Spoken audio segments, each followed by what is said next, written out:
Hello, bright, beautiful, beloved soul friends. Welcome to another Conversations with Kristin, that beautiful time of your day where you explore the unconscious mind from the inside out. From the bottom of my heart, thank you so much for being here, and thank you for being you. I'm really grateful for your beautiful courage in rising into your personal power by lovingly befriending the miraculous consciousness that carries you. So today I'm here to explore subconscious intentions, or Sintentions as I refer to it. And this healing journey trick can really powerfully improve the quality of your interactions and relationships with yourself and other people. So basically every moment of every day through life. It's really powerful, and I'm really excited to share it with you. It's yeah, the impact is just infinite and limitless. So behind every word, thought, action, expression, gesture, feeling, anything, everything inside of ourselves. So if we have thoughts and feelings, and if we have actions, or if we're witnessing other people's words or their actions or expressions, all of it is coming from our unconscious minds. And every single piece of it has an underlying intention, or a subconscious intention. And it's something that we usually do not consciously know about. But once we learn to recognize it, we actually have a lot more power in how we respond to ourselves and to other people. And that can really improve the quality of our relationships and interactions in some powerfully healing and transformatively liberating ways. So, what's happening is everyone has this neurobiological data inside of them gathered from past experiences that's helping provide automated navigation through life in the current moment. And so, neuroscience discovered that memory systems have nothing to do with storing the past. They're all about helping us navigate our current moments and the moments to come. And 80% or more of decision making stems from implicit procedural memories. And so, for the average person, everyday experiences of this human condition, 80% of decisions are being automatically decided by implicit procedural memory data. And then for individuals living with any kind of traumatic stress or unconscious stress response in the body, like with chronic anxiety, the prefrontal cortex is less accessible, and then even more than 80% of decisions might be occurring unconsciously. Light on my back keeps shifting. See my skin glisten. It's and so it's important to keep this in mind. The way that we navigate through life, the way that we make decisions, the way that other people are navigating through life, the way that other people are making decisions, it has much more to do with the neurobiological wiring than what we're consciously choosing in the moment. And that's just part of the human experience. And once we kind of understand that, we can really expand compassionate space for ourselves and for other people to just be who we are and be where we're at with things. And then once we can understand underlying intentions, or subconscious intentions, then we have more power in our response. Because when we respond to consciousness within the experience who has an intention of love, rather than just responding to the experience, then we have more authority in how we move through life. We have more power in our identity. We have more power in our interactions. We have more power in our relationships. And power, of course, is a good thing to have. And so memory systems are constantly helping us navigate through life, especially in relation to attachment needs. And so when there are clues of consciousness, we can follow them and identify these underlying needs. For example, if somebody shares something about their personal life, a lot of times it really is not about the thing that they're sharing. Instead, there's just an underlying intention of memory data striving to fulfill an attachment need of connection and support. And so when we can recognize something like this, then even if we're not personally interested in the specifics of what they're sharing necessarily, we can respond from a compassionate space and offer them connection and support, because that's really why they're sharing, even if they don't know about it. That's pretty cool, huh? Little trick into understanding the unconscious mind. Because when someone's sharing, the conscious self will think this thing is important to me.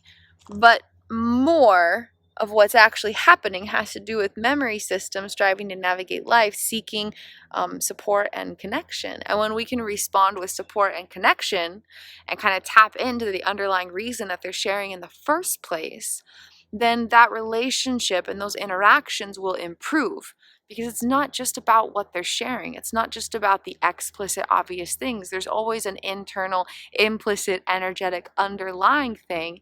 And our unconscious minds are more of what's really going on than our conscious minds. Our conscious minds are very, very, very small compared to our unconscious mind. And so when we can kind of tap into these hidden realities about our unconscious minds and the unconscious minds of other people, then our interactions with ourselves and others can really, really improve. When someone asks for advice, as another example, that has an underlying intention of seeking memory data, striving to seek directional guidance to fulfill needs of the fourth attachment system. And so we could give advice, but an even better response is to kind of flip it around and be like, well, what do you think? And encourage them to explore directional guidance from within, because that's really what their unconscious mind is craving, but it doesn't know how to get there. And so when we can recognize these underlying intentions, we improve our well-being and the well-being of others.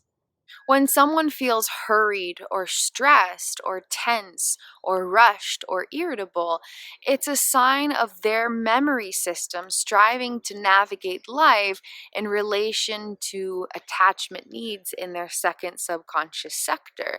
Their unconscious minds are trying to get to a place of safety, security, protection, and provision because it doesn't feel that, but it's happening unconsciously. So the conscious self doesn't know that the self doesn't feel safe, but that's what's happening.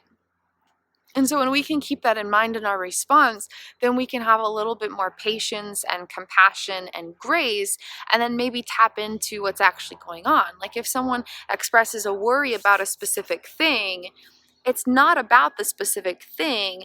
The worry is from the unconscious mind not feeling safe, secure, protected, or provided for. And when we can respond to the underlying intention rather than just the specific thing, then we're able to be a better friend, a better lover, a better family member, a better whatever the relationship is to this other person. And then our interaction and relationship improves, and we're actually able to be there for their unconscious minds, even if they're not necessarily able to in that moment. When someone is experiencing depression or sadness or loneliness, it's because of unfulfilled attachment needs regarding a felt sense of being seen, loved, treasured, appreciated, or celebrated. And so when we're trying to be a friend to someone who's struggling with depression or sadness or loneliness, then we can address the underlying intention, the subconscious intention that's lying beyond the obvious things of experience. And so instead of addressing the depression, instead of addressing the sadness, instead of addressing the loneliness, let's address the attachment need and say, I love you and I celebrate you exactly as you are. You know, you're amazing. You know, I think everything you do is just fantastic. You know, I think just the way that you breathe is beautiful. You know, I love this, and this about you. Hey, let's celebrate you and do something that you enjoy. It can help us be a better friend, a better family member, a better lover, a better whatever it is that this relationship is about. And we can really amplify our connections with other people. And then, of course, we can use this insight for ourselves as well. If we're feeling sad, lonely, or depressed, it's not about the feelings. That's just a clue. And then we can love and celebrate ourselves and be there for these parts of our unconscious mind that are trying to help us survive and navigate life the best it knows how. If we're feeling irritable or frustrated or tensed or anxious, then we can recognize that that's a part of our unconscious mind that doesn't feel safe, secure, protected, or provided for. And instead of looking at whatever we're worried about, we can turn inward and say, how can I help myself feel safe right now?